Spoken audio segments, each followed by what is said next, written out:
My name is Deborah, and for the past 3 years, I've been working myself to the bone. Overtime, weekends, holidays. I took it all. My coworkers thought I was crazy, always volunteering for extra shifts and never taking vacations. Some gossiped that I was trying to escape a failed relationship. Others speculated I was saving for some exotic trip around the world. None of them knew the truth. I was saving for a house, not for me, but for my parents. Mom and Dad have lived in the same rundown place for almost 30 years. It's a small 2-bedroom house with peeling paint and creaky floorboards. Every time I visit, Dad complains about something new. The noisy neighbors who moved in last year, the pothole on their street that the city never fixes, or how the nearest grocery is a 15-minute drive away. I'd sit there, smiling to myself, imagining the day I'd hand them the keys to a new house. A nice place in a good neighborhood with friendly neighbors and smooth roads. A place where they could enjoy their retirement without constant aggravation. My younger sister Claire never seemed bothered by our parents' situation.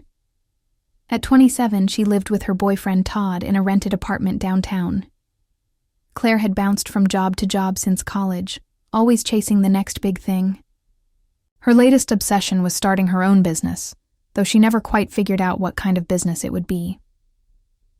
Every Saturday, our parents hosted family dinner. These dinners always followed the same pattern. Mom would cook something. That took all day. Dad would pour wine that was too expensive for their budget, and Claire would dominate the conversation with her latest ideas. "I'm thinking of launching a line of organic dog treats," she announced at one dinner, waving her fork enthusiastically. "The market is practically untapped." Mom and Dad put down their utensils, leaning forward with rapt attention. I sat there, pushing food around my plate, waiting for a pause to mention my own news. "I got promoted to senior financial analyst," I finally said when Claire stopped to take a breath. "It comes with a substantial raise and better benefits." "That's nice, dear," Mom said, her eyes already drifting back to Claire. "So, Claire, would you bake these treats yourself?" It didn't even sting anymore. I'd grown accustomed to being the less interesting daughter. Claire was the creative one, the free spirit, the one with big dreams. I was just the reliable one with a steady job who always helped with the bills. And I did help, a lot. When Dad needed dental work that their insurance wouldn't cover, I wrote the check. When their water heater broke in the middle of winter, I paid for the replacement. When Claire needed seed money for her handmade jewelry business that lasted exactly 3 months, guess who funded it? But despite all that, I kept saving. Every bonus, every raise, every tax refund went straight into my house fund. After 3 years of living like a hermit in my cramped apartment, eating ramen noodles more often than I'd like to admit, I finally had enough for a down payment. I reached out to my friend Melissa, who worked as a realtor. "I need a house," I told her over coffee one day. "Not for me, for my parents. Here's what I'm looking for. Good neighborhood. Preferably with older residents, close to shops and medical facilities. No busy streets and definitely no neighbors with motorcycles." "Tall order," Melissa said, but she took notes and promised to start looking. While Melissa hunted for the perfect house, life continued as usual. I worked, I saved, and I attended Saturday dinners where Claire announced her latest business idea. Now it was custom-painted sneakers while our parents hung on her every word. At one of these dinners, I couldn't help smiling to myself, knowing I was getting closer to my surprise. The down payment money was ready, and Melissa had a few promising leads. "What are you grinning about?" Claire asked, interrupting her monologue about shoe design. I blinked, caught off guard. "Oh, just got some good news at work. Another promotion." Claire rolled her eyes dramatically. "God, Deborah, you're so easy to please. A pat on the head from your corporate overlords, and you're grinning like you won the lottery." Meanwhile, I'm working on becoming independent. Todd and I have been developing a business plan for a boutique marketing agency. Once we get it off the ground, we'll never have to answer to anyone again. Mom leaned forward eagerly. "That sounds wonderful, sweetheart. How much would something like that cost to start? Claire casually twirled her fork. Around 200,000, give or take. Mom gasped. That's a lot of money. Where would you get that kind of money? Dad asked. Then, as if choreographed, they all turned to look at me. I felt my face grow hot. What? Well, Mom said carefully, you've been doing so well at work, with all those promotions and bonuses you're always mentioning. I don't have $200,000 lying around, I said flatly. Claire snorted. Of course not. You never want to help me. You just like to lord your success over everyone while keeping all your money to yourself. I've helped you plenty. I shot back before I could stop myself. Remember your jewelry business? Your food blog? Your photography studio? I invested in all of those, and what happened? They all failed within months. The room went silent. Claire's face turned scarlet. She pushed back from the table and ran to the bathroom. When she returned, 15 minutes later, her eyes were red and puffy, and she didn't speak another word to me all evening. Mom and Dad kept giving me disappointed looks, as if I'd kicked a puppy instead of stating facts. I'm sorry, I finally said, just to break the tension. I should get going. I drove home feeling like garbage. Was I being selfish? Should I give Claire the money instead of buying a house for my parents?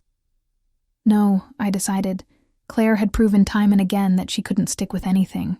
If I gave her that money, it would vanish into another failed venture. Besides, this house wasn't just for my parents. It was for me, too.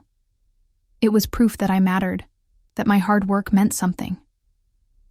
A month passed, and I threw myself into work even harder than before. The sting of that disastrous dinner faded as Melissa sent me more and more house listings. She was a godsend, filtering properties based on my specific requirements and scheduling viewings around my hectic work schedule. This one's promising, Melissa said one evening, showing me photos of a single-story ranch house with a neat front yard. 3 bedrooms, renovated kitchen, quiet cul-de-sac with mostly retirees. There's a grocery store and pharmacy within walking distance. I scrolled through the pictures, imagining Mom and Dad there. The kitchen had the farmhouse sink Mom always wanted. The backyard was small but manageable. Dad wouldn't complain about mowing it. The master bedroom was spacious with large windows, unlike their current cave-like room. It's perfect, I said, feeling a flutter of excitement. Let's make an offer. The process moved quickly. My credit was excellent, my down payment substantial, and the sellers were motivated. Within weeks, I was signing mortgage documents, still giddy with anticipation of my parents' reaction. The house was empty, but full of potential. I walked through the rooms, mentally placing my parents' furniture in each space. Mom's antique hutch would fit perfectly against that wall. Dad's recliner would face the large living room window with a view of the quiet street. I'd have to help them move, of course, but that would be part of the surprise. Saturday dinner came around again. I hadn't spoken to Claire or my parents since our argument, but this muse couldn't wait. I pulled up to their familiar driveway, practiced my announcement in my head one last time, and stepped inside with a bottle of champagne. Claire was already there with Todd, gesturing animatedly to our parents. When I walked in, the conversation abruptly halted. "What were you guys talking about?" I asked, setting the champagne on the counter. Claire shrugged.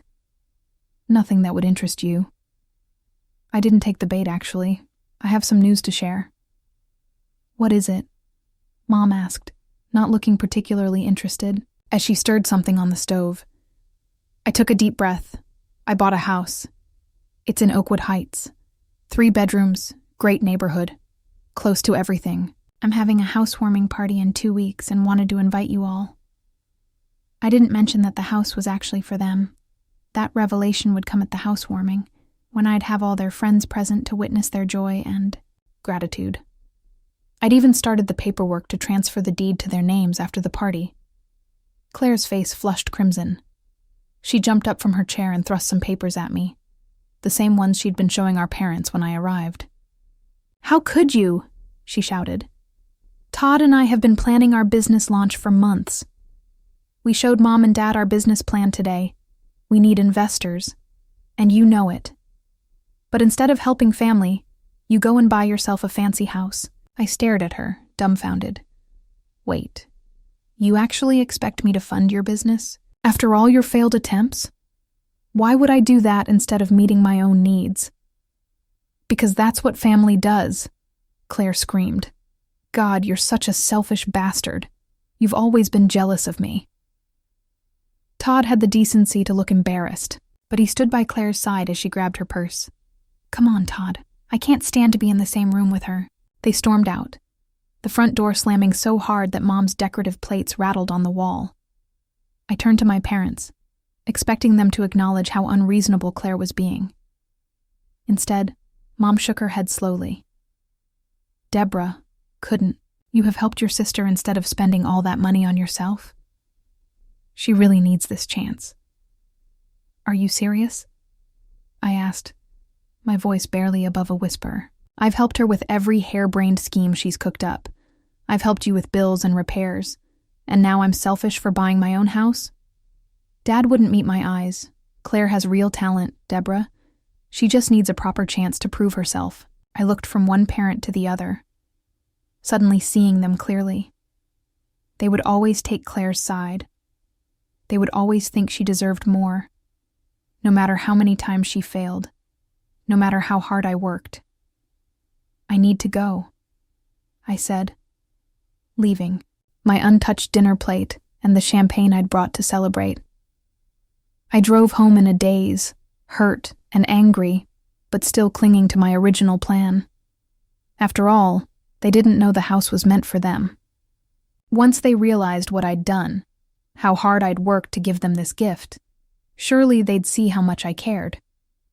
The surprise would fix everything. The next day, I went online and posted photos of my new house on social media, announcing my housewarming party. I tagged friends, co-workers, even distant relatives, everyone I could think of. The responses flooded in with congratulations and confirmations to attend. I sent a separate message to my parents and Claire, giving them the date and time.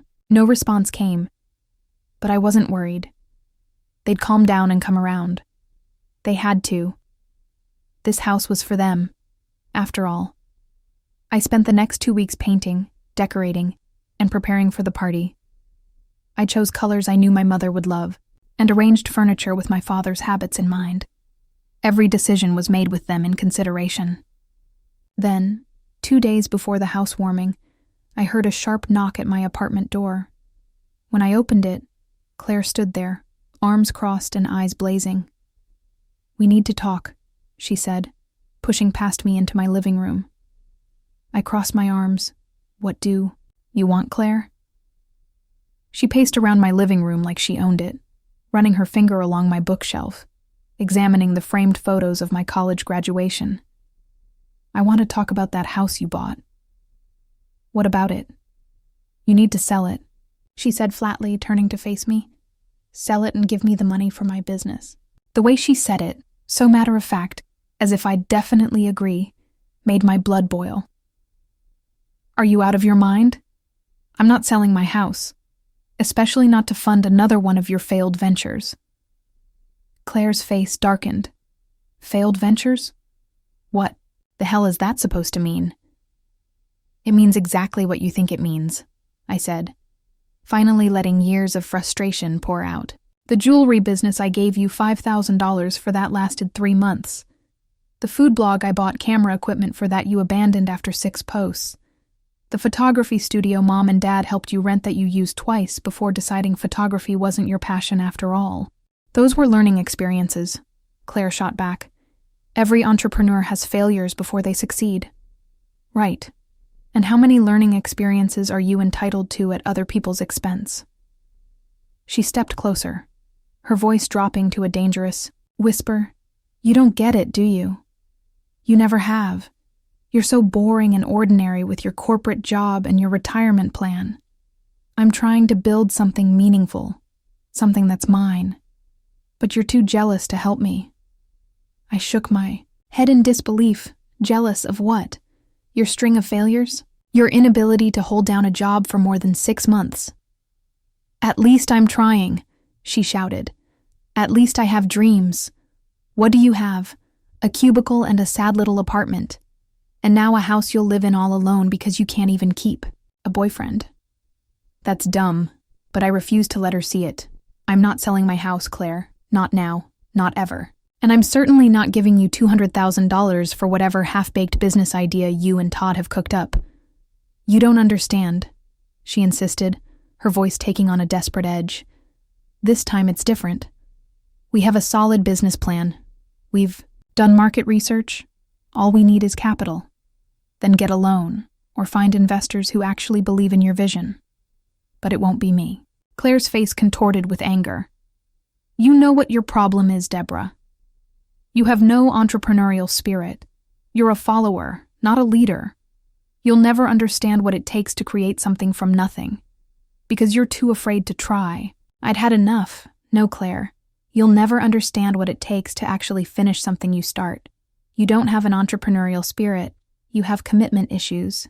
You jump from idea to idea, expecting everyone else to fund your journey of self-discovery while you figure out what you want to be when you grow up.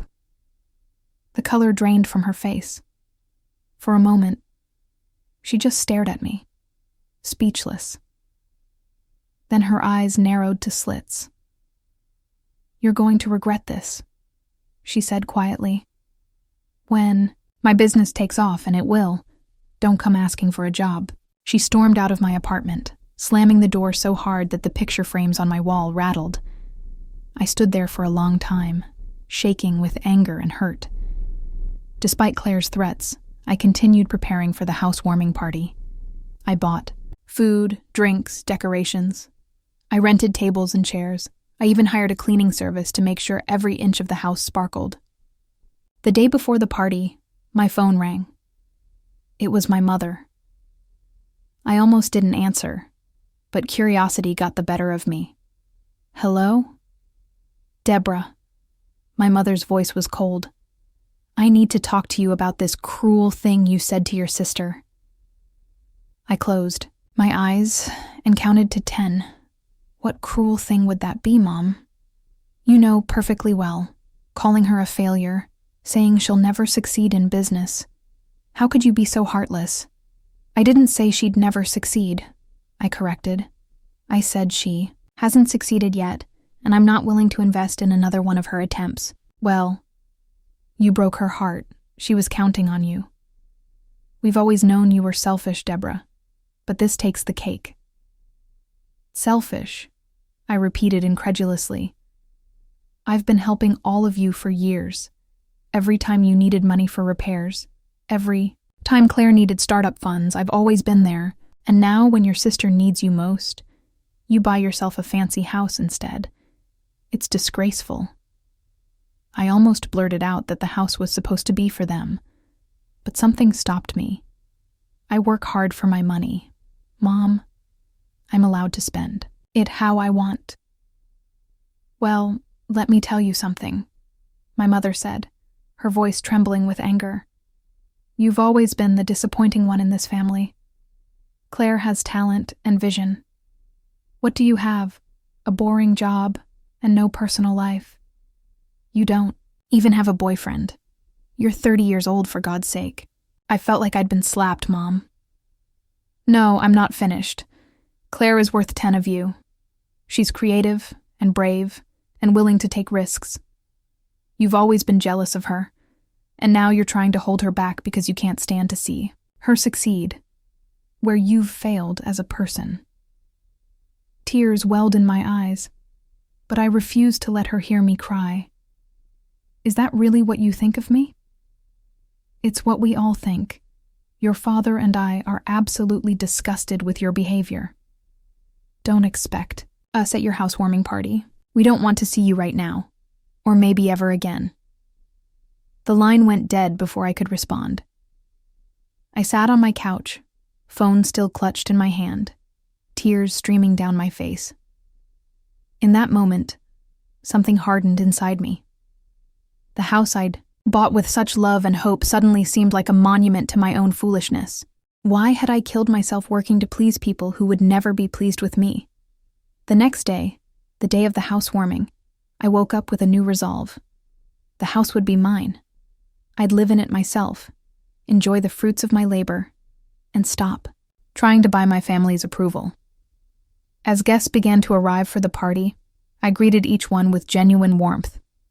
Friends from work, neighbors from my apartment building, college buddies who'd driven in for the occasion, all were welcome. Only my family was missing, and for once, I didn't mind. After everyone had arrived and had a drink in hand, I clinked a glass to get their attention. "Thank you all for coming today," I said, my voice strong and clear. "This house means a lot to me, but not for the reasons some of you might think." I took a deep breath, then continued. "Originally, I bought this house for my parents. I worked overtime for 3 years to save for the down payment. I wanted to surprise them today by giving them the deed." Murmurs rippled through the crowd. A few people exchanged glances, but recent events have made me realize that this house should be mine. I've earned it, and I'm going to enjoy living here. The housewarming party continued late into the evening. By midnight, the last guests had left, and I was alone in my new house. The phrase still felt strange, but increasingly right. I stayed up cleaning, arranging furniture, and imagining my future there. Around 1 a.m, my phone began to buzz with messages, all from my parents. "Deborah, we need to talk. Please call us back. We may have overreacted. Of course we'll accept the house." I laughed out loud at that last one. Of course they would. Someone at the party had obviously told them about my speech, and now they were backpedaling furiously. I didn't respond.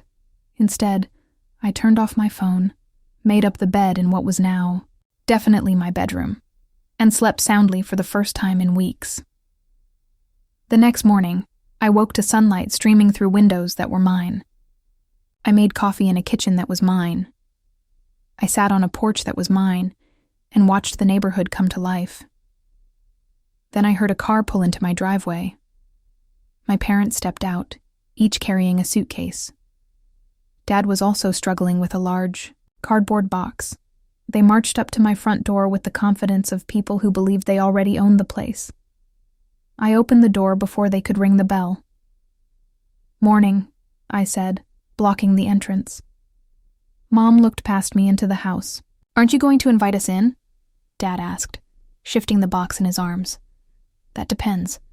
Why are you here with suitcases?" Mom smiled brightly. "Well, to move in. Of course. We got your messages from the party. We understand this was meant to be a surprise for us." I leaned against the doorframe. "Funny, because yesterday you were disgusted with me and never wanted to see me again." Mom at least had the grace to look embarrassed. I may have spoken hastily. "You know how I worry about Claire?" "Yes, I know exactly how you worry about Claire. How you've always worried about Claire. How you've never worried about me. That's not fair," Dad protested weakly. "Isn't it? You've taken every penny I've given you over the years without a second thought. You've watched me help Claire time and again. But the one time I do something for myself, you call me selfish and cut me off." "We were upset," Mom said. "You have to understand. Claire's dream means everything to her." "And what about my dreams? Did those ever matter to you?"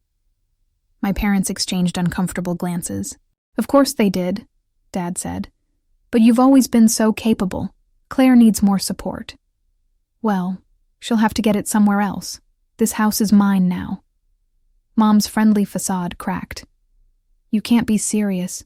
You told everyone you bought it for us. And I told everyone I changed my mind.